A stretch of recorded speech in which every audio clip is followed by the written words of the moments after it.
Niyabonga kakhulu kuStenyanga leya street kugula Mark ekhaya mfundisi bekade eBabatoni sithenge khombo Mark wagula bayanibita naniphuma niya kuStokeni basa ngasakhona lutho ngasakhuluma manje uhamba kamina niwela ni eMzambiki shayishayi ni khombo ngithatha lamanti ngifika ngichela Mark ayibambanga lo muntu uthenga ikhombo la eSouth Africa Newspread yebo ayithatha akunqamula border ngayo amen athi abantu baseMozambique bayayidinga ikhombo hayi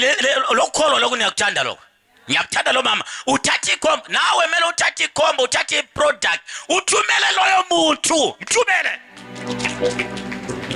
kwenzekala nimofika lapha eshayishayi nafika namchela ngalamanti Mark sekugcwele endlwini sina si8 bantu baMark sonke besilikhona baningi sihlala la kaleli vele si6 labayithuba khona ngale safika namchela ngalamanti basesesi uyadlala wena la kusuka bongobela labakhulu la wasithwa leso manje kumfaka kamina amanti Mark kulintsambama ustay kushabo 11 wawusuku Mark saqala waphapha amasisi waye wamcheka siyini so uyavula umlomo Mark wamakhulu asinicela kumuntu gucula le site ayisavumi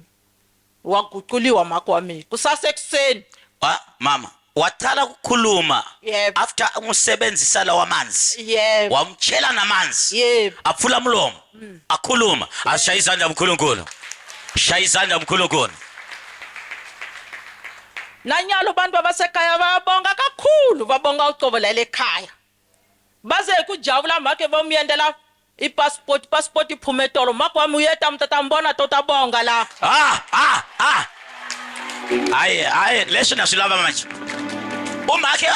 atasuka la Mozambique athabuya la yebo athabonga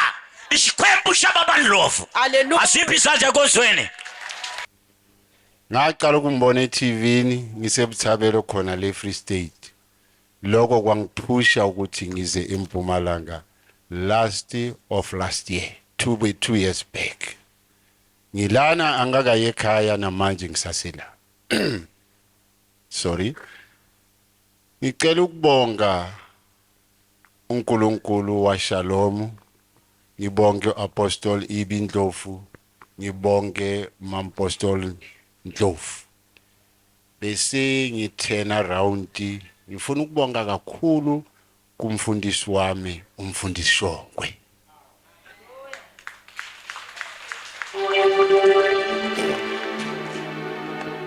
umfundisi Shongwe sonke isikhathi Sunday ungiyenza ngizizwe ngiwumuntu noma ngifika esontweni sengikhathele ngokuba ngisebenza nabantu balana eMpumalanga bangangifuni ukusebenza nami emsebenzini kodwa ubaba Shongwe ungiyenza ngibe namandla ukubuyela kuwo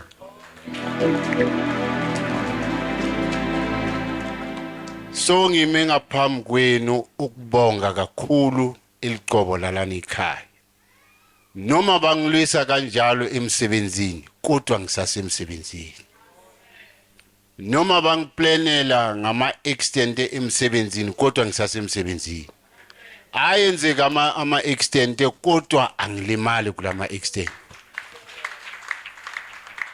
ngendaba yaliqobo lalana ekhaya nezinto zami ebengiloko ngisiplana ngisifuna siyayenzeka ngaliqobo lalana ekhaya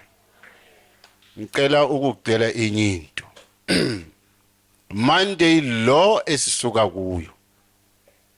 bengiyophakamisa ilicense yami ngiyisuse ku code 10 ngiyise ku code 14 ngifuna ukukutshela ukuthi ayikho nento abayizwanga labantu baba abayizwanga